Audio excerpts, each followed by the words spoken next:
नमस्कार सभी को, आप सभी का स्वागत है। तो जैसे कि आप सभी जानते हैं, इलेक्ट्रिसिटी चैप्टर जो आपका फिजिक्स में है 10th क्लास साइंस की बुक में, उसके अंतर्गत हम न्यूमेरिकल्स कर रहे हैं इलेक्ट्रिसिटी चैप्टर के। आइए, मैंने आपको 20 से 8 तक करा दिए थे, 29 न्यूमेरिकल पढ़ते हैं और इसे समझने की कोशिश करते हैं।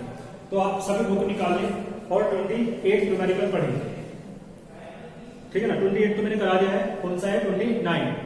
देखो ध्यान देना, an electron produces 1.1 milli ampere current. तो करंट दे रखा है आपको कितना, 1.1 मिली एम्पियर। तो मिली को आप स्मॉल एम से डिनोट करते हैं, एम्पियर को आप कैपिटल ए से डिनोट करते हैं। देखो मिली जो होता है ना, याद रखेंगे आप, 1 मिली क्या होता है, 10⁻³ होता है। तो आप अपने 10⁻³ से मल्टीप्लाई कर दो तो ये क्या आ जाएगा, एम्पियर। यानी मिली को हटाना हो तो आप किससे मल्टीप्लाई करते हैं, 10⁻³ से। ठीक है, यहां तक बात क्लियर है आपको। इसके बाद देखो आप आगे बढ़ते हैं। आगे उसने क्या कहा, while moving in its orbit, यानी जब ऑर्बिट में इलेक्ट्रॉन घूमता है, आपको पता है ना बीच में क्या होता है, न्यूक्लियस होता है और साइड में क्या होता है, चारों तरफ ऑर्बिट होता है। तो जब एक इलेक्ट्रॉन ऑर्बिट में घूमता है तो वो कितना करंट प्रोड्यूस करता है, I = 1.1 मिली एम्पियर।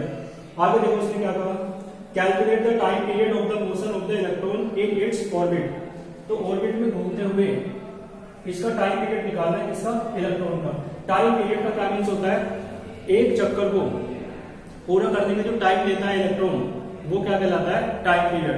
यानी टाइम पीरियड क्या होता है, the time taken by the electron to complete 1 revolution around the nucleus is known as time period.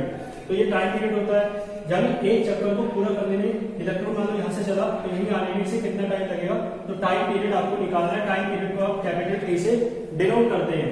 इसके बाद देखो क्या कहा उसने, चार्ज ऑन एन इलेक्ट्रॉन, एक इलेक्ट्रॉन पर जो चार्ज होता है वो दे रखा है कितना, माइनस के। आप देखो ना भी दे रखा हो ना तो भी आप याद रखेंगे इलेक्ट्रॉन पर चार्ज कितना होता है, -1.6 × 10⁻⁻19 कूलाम।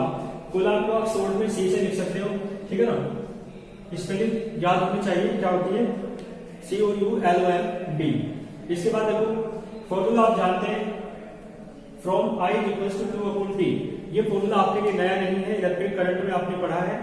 तो देखो यहाँ पे चार्ज की प्लेस पर इलेक्ट्रॉन का चार्ज है, तो Q के प्लेस पे क्या आ जाएगा, E आ जाएगा।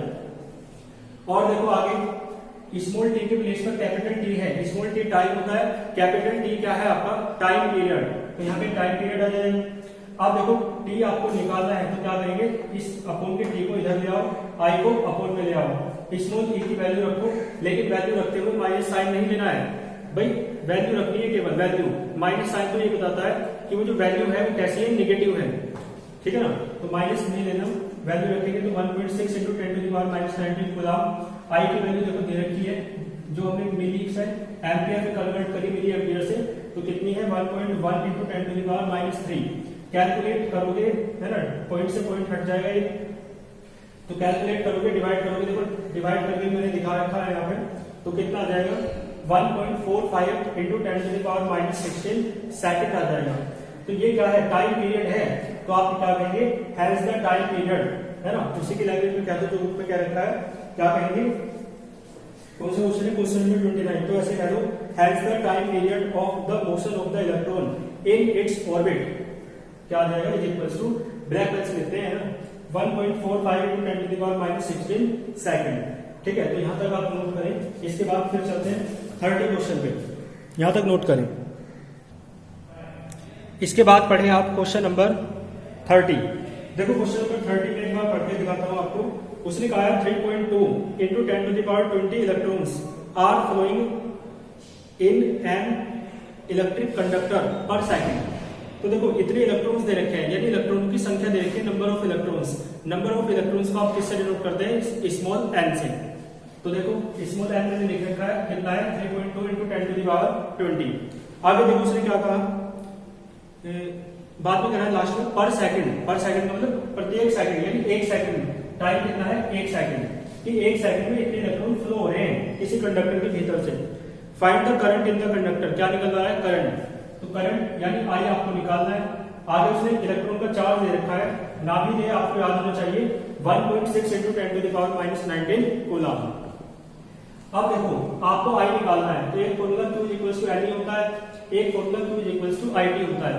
तो देखिए Q Ne के बराबर भी है, Q IT के बराबर भी है, यानी Ne और IT दोनों कैसे हैं, बराबर। तो यहाँ से एक फॉर्मूला आप ये भी याद रखेंगे, ठीक है ना। इसे फिर आप आगे से डायरेक्ट यूज करेंगे।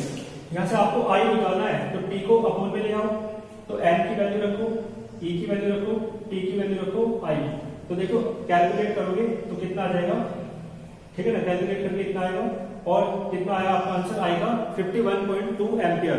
तो आपने क्वेश्चन की लैंग्वेज में ही हैंस करके ब्लैक पेन से लिखेंगे, hence the current in the conductor is equals to 51.2 ampere, ठीक है ना। तो ये क्वेश्चन बहुत आसान था, यहां तक नोट कीजिए, फिर इसके बाद पढ़िए अगला क्वेश्चन, ठीक है। यहां तक आपको क्लियर होगा।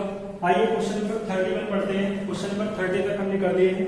देखो क्वेश्चन नंबर 31 क्या कह रहा है, इन एन इलेक्ट्रिक हीटर, कोई एक इलेक्ट्रिक हीटर है, क्या कहा उसने, 10 कूलम चार्ज है। देखो चार्ज को आप स्मॉल q से डिनोट करते हैं, तो q कितना दे रखा है, 10 कूलम। न्यूमेरिकल करने के लिए देखो एक बात की आवश्यकता है, और वो बात क्या है, जितने भी ये सिंबल्स हैं, P है, Q है ना, कैपिटल R है, I है, T है, इनका मीन्स आपको पता होना चाहिए, यानी सिंबल देखते ही आपको पता लग जाना चाहिए कि कौन सी फिजिकल क्वांटिटी है। फिजिकल क्वांटिटी का नाम सुनते ही आपको पता चल जाना चाहिए कि उसका सिंबल क्या है, यदि और फॉर्मूले भी साथ में आपको लर्न होने चाहिए अच्छे से, तभी आप कुछ कर सकते हैं, अन्यथा न्यूमेरिकल आसान होते हुए आपके लिए कठिन हो जाएंगे, ठीक है ना। आइए देखते हैं। तो चार्ज कितना दे रखा है, देखो 10 कूलम सुनते ही आपको पता लग जाना चाहिए कि कूलम किसकी यूनिट होती है, चार्ज की।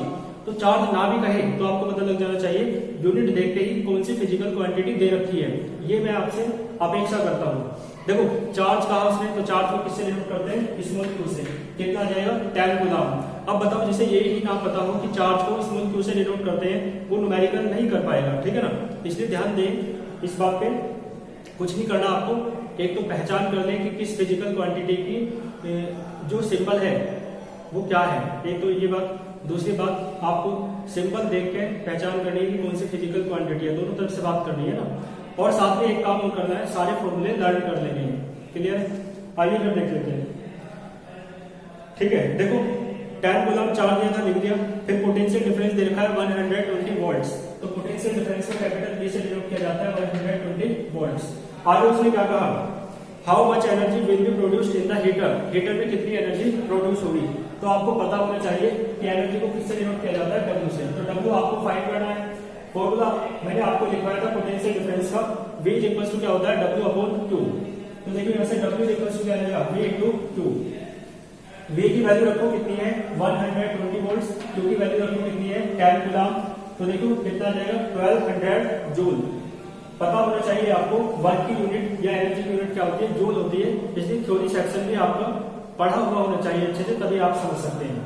देखो हेंस द एनर्जी, उसी के लैंग्वेज में कहो जो बुक में लैंग्वेज है, hence the energy produced in the heater, hence करके लिखा है, तो कितना है, 1200 जूल, ठीक है। ये न्यूमेरिकल समझना। इसके बाद देखो 32 पे चलते हैं, तो न्यूमेरिकल नंबर 32 पढ़े। A heater is marked with 2000 watt, watt समझ लो, वाट सुनते ही देखो, अब इसने कुछ नहीं कहा कि क्या दे रखा है, केवल यूनिट कह रखी है, यूनिट दे रखी है कि 2000 वोट दे रखा है।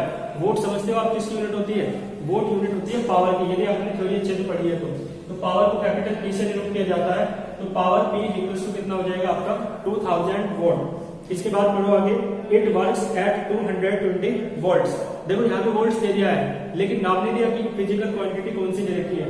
तो आपको पता होना चाहिए कि वोल्ट्स किसकी यूनिट होती है, पोटेंशियल डिफरेंस की। तो पोटेंशियल डिफरेंस आपको दे रखा है 220 वोल्ट्स। बात क्लियर है। आगे देखो, इसने कहा find the resistance of the wire of the heater, जो हीटर का तार है ना वायर, उसका रेजिस्टेंस आपको फाइंड करना है। तो फॉर्मूला इन तीनों के बीच रिलेशन का आपको पता होता है। तो न्यूमेरिकल करने का तरीका क्या होता है, जो दे रखा है वो लिख लो, जो निकालना है फाइंड करना है उसे लिख लो, फिर देखो इन तीनों में या उन फिजिकल क्वांटिटीज में क्या रिलेशन है। तो रिलेशन क्या है, P equals to V square upon R होता है। P के 3 फॉर्मूले मैंने आपको कराए थे, ठीक है, उनमें से एक ये है।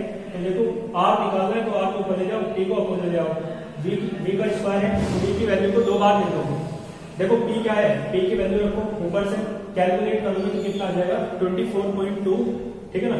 आर की यूनिट क्या होती है, ओम, पता है आपको।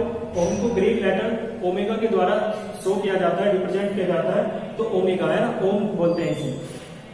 हैंस करके बुक की लैंग्वेज में मैंने लिखा हुआ है, hence the resistance of the wire of the heater, heater के वायर का रेजिस्टेंस है वो कितना है 24.2 ओम, ठीक है ना। तो यहाँ तक 32 तक मैंने आपको न्यूमेरिकल कराए। इसके बाद आप देख लेंगे जितने भी न्यूमेरिकल आपसे हो आगे, है ना, करके मुझे सेंड कर दें। देखो बहुत चिंता का विषय है, एक भी न्यूमेरिकल आप अपने आप करने का प्रयास नहीं कर रहे हैं, एक भी स्टूडेंट ने मुझ तक कोई भी न्यूमेरिकल करके नहीं भेजा है। एक दो भेज देते हैं, वो बधाई की बात है, वो अच्छे तरीके से पढ़ रहे हैं तो अच्छी बात है, लेकिन आप लोग भी भेजे है ना, पूरी मेहनत करें, वो कोई भी लापरवाही ना करें। आप खुद समझ सकते हैं कितना सीरियस होने की आवश्यकता है आप सभी को, ठीक है। तो यहाँ तक अच्छे से न्यूमेरिकल तैयार कर लेंगे। और चलो न्यूमेरिकल नहीं हो रहे कोई दिक्कत नहीं, लेकिन जितने न्यूमेरिकल मैं डेली कराऊंगा आपको, आप उन्हें अच्छे से बिल्कुल तैयार कर लें। और साथ में इस टाइप के न्यूमेरिकल जो आपके एग्जाम्पल हैं, जो आपके बुक में दे रखे हैं, है ना, उस तरीके के न्यूमेरिकल्स अदर जगह से भी आप कर करके देखा करें, क्योंकि ये बहुत इंपॉर्टेंट न्यूमेरिकल्स हैं। तो यहाँ तक आप अच्छे से कर लेंगे और जितने न्यूमेरिकल्स आपसे होंगे उन्हें करके देखेंगे, ठीक है ना। All the very best.